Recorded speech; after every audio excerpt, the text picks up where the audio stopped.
We're blessed. I get to play the game of basketball, get paid while I do it. I'm around phenomenal women, just like it's a fun thing. So hopefully no one hurts for me. We're gonna wake up the next morning and be pretty good in a good space. But Becky has just influenced me in a lot of different ways. The way that just the fight, the want to go out there and be the best is something that she's always instilled in all of us. No, please let us go home. All right, we are recording for um, either Asia or Chelsea. No, it's obviously not the outcome you wanted. Wondering if you can talk about what the message was to your teammates, or just kind of what you said to one another in those final moments of the game or in the locker room. Um, that we Go ahead, because I don't want to say. man, I mean, that's not the way we wanted to end the season. Obviously. We just shared a lot of love for each other. And everything that we've been through this week, this season, and the highs and lows, and the locker room is just so special, and it's a place where we're so vulnerable, and the people that we see all the time and love on each other all the time. So I'll go to war with that crew any day. And that's basically what we were talking about in the locker room. For either of you, talking a little bit about the resiliency of this group this season. The losing streaks that happened throughout the year, getting back to stuff, I think that happened off the court. Just the fight of this group. Could you guys talk a little bit on that? I mean, you kind of nailed it right on the head, just the fight, being resilient in moments where people want you to break. I think we got a lot closer. Like Chelsea was saying, I think because the season's just so chaotic sometimes and you're constantly running and you miss out on loving on people sometimes because you're just caught up in the moment and you just want to get a win or you want to recover from a loss. And I think this year we really noticed that we really have to pour into each other daily. Even though we see each other every single day, you can't miss out on an opportunity to lift somebody up. And so I think that kind of showed our resilientness is like we were in it together. We locked in, whether it was regular season or postseason. I think we really kind of came together and kind of grabbed the rope and understood what needed to be done. And yeah, the outcome is not what we wanted, but I think we have some things that we could take away from that we totally can't just throw out because I feel like this season and three-peats are hard. It's hard as hell. That's why not a lot happened. But I think this year really kind of set a tone for us going into the off season about how we want to handle things. Girl, I need everything. Shit. Following up on something you just said, Asia, you said three-peating is hard. What do you feel like was the hardest part of that? Doing it. Doing it. Like, I wish I can, and I don't want to sound like an asshole, but like, I really, just doing it. It's hard. Every team looks different. Your team looks different. Nothing's the same. Everybody wants to beat you. You're everybody's Super Bowl, whatever they say. And that's hard to come into. And I mean, you get everybody's best game. And I feel like we got everybody's best game before the banners went up. So it was just a matter of time. But we're gonna take this. Not gonna harp on it too much. It sucks. It stings. But I'm very proud about the group that we had. So maybe we can try to start next year getting another and start a three-peat. Again, another one next year. Okay. Asia, question for you. Coach Hammond's kept her composure most of her post-game presser, but she kind of broke down when talking about what kind of hurts the most. Yeah. And she said she hurt a lot for you, considering the season that you had. How has she impacted your career just this year, the past years? What has she to you? Yeah, I mean, I don't want anyone to hurt for me. We're blessed. I get to play the game of basketball, get paid while I do it. I'm around phenomenal women, just like it's a fun thing. So hopefully no one hurts for me. We're gonna wake up the next morning and be pretty good in a good space. But Becky has just influenced me in a lot of different ways. The way that just the fight, the want to go out there and be the best is something that she's always instilled in all of us. But particularly me, I feel like some of our conversations are just not even necessarily about X's and O's. It's just about like, how do you want your legacy to be? How can we make others better? What can we do? How can we grow this franchise? And I feel like those talks go a lot further than just X's and O's because I mean the talent's going to be there, the skill's going to be there. Everyone knows we're going to work in the off season, but the little talks, just the conversations, the mom talks, the mom hugs, the jokes is something that she's always kind of made it like for us to play and have fun and be us. And so Beck is someone that I'm so grateful that she's in our corner. She's someone that is going to always give us our all and tell us the truth no matter what. The ugly, it can be tough at times, but she wants us to be perfect and she wants us to be the best. And I feel like she's instilled that in all of us, and that's kind of how I want to be for my teammates. So kind of sad that she hurts for me because I'm like, no, we did pretty well. Like it wasn't our outcome, but damn, we did pretty good considering what the hell we had stacked against us. Asia, I know you said I can't that see with these glasses. Take these back. Oh, you want us? I know those are cute.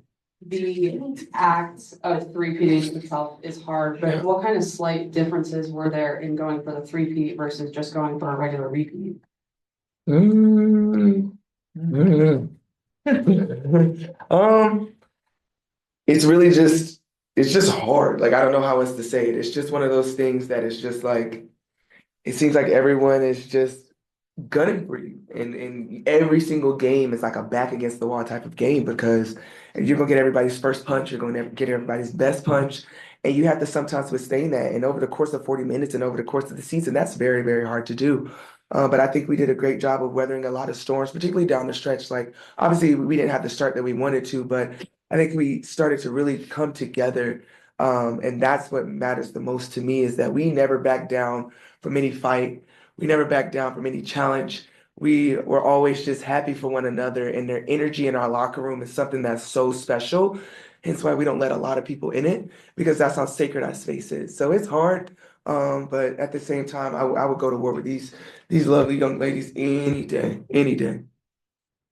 There you go, Lindsay, Mark, and then we'll finish up with Natalie. Chelsea, I think it's really clear to anyone who spends time around this team that you all are very, very close and care about each other a lot.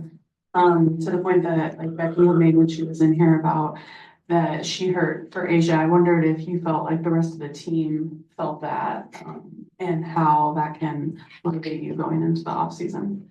I mean, when you're on the sideline and you come into work every day and you play with the best in the world, you want it for them. She got an individual award, but she wants that trophy at the end. And so when I play next to her, man, I understand what she's saying about her because she had record-breaking years. Like it was amazing. So just to be able to witness that, you want it to all come to an end the way you want it to. So if I were to be in Becky's brain, that's what I would take from it. But I think we also hurt for each other, just like all the work that we put in, the highs and lows of this season, injuries, not playing in and out. You wanted to come together with a trophy at the end, right? So I think the hurt is there because we wanted the trophy at the end. And so that's a sign of a competitive locker room. That's a sign of trying to strive for greatness every time you step on the floor.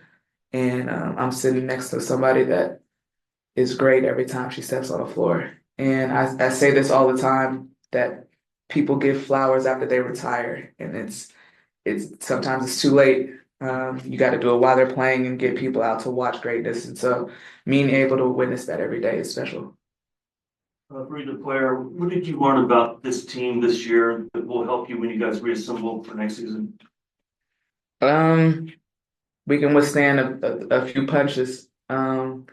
The last couple of seasons, like everybody was surprised when we started, 6-6? It was like a lot of question marks, and we're at the semifinals, and people doubted us after that start. So I think we can withstand punches early, in the middle, and we could have folded a lot earlier than losing tonight. We could have folded a lot earlier, and so to be here and the highs and lows of a season, I think that's the biggest thing that we can take from this year. Chelsea and Asia, I'd just like to know, how do you both look back at this season? Like, how would you measure it? Girl, you're gonna have to give me about a week. Mm-hmm. Yeah. It's hard to really reflect in this moment because I'm still in the game mode of like, we really just lost. Like I'm about to wake up tomorrow and not go to practice and watch film. Like what? What? So yeah, you gotta come back to me with that Yeah. one. We're gonna close out your season with Nikias. Hey, beat down the Cayuse. Appreciate y'all. Don't give us no basketball question, bro. We trying to get on a high note. Okay. I'll get a movie. But just kind of bouncing off of the answer, I was gonna ask, like, what does the decompression, what does that look like for you? And how do you balance that versus kind of keeping that chip and leading into next season? Man, I mean, even after winning the championships, I still give myself about a couple months just to like throw the basketball away. I don't watch it. I don't listen to it. I stay off of social media a little bit and just kind of take my mind just into the real world, dive into like touch some grass, breathe some air, play with my dogs. Those are things that I kind of just decompress in and just, yeah, remove myself. Because sometimes, like I said, you get caught up. Like the season drains you, it's exhausting. But sometimes you gotta have time for yourself. So yeah, I'm gonna take some time to myself and just kick it. Yeah, I would say the same.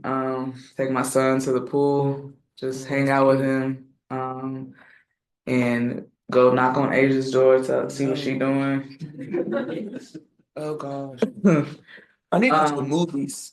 Some Yeah. new movies dropping. I heard Joker 2 was, Uh, but yeah, I'll be in a movie theater. Check it yeah, out. I mean, just you find time to do other things throughout the course of a season, man. It's a lot on our bodies, on our mind. You never really take a break from it during the season. So just having moments where we could just go outside and just chill and just relax with each other. But come in December, heading into January, it's lock in time. So For sure. Thank you very much. Yes, see ya. Thank you.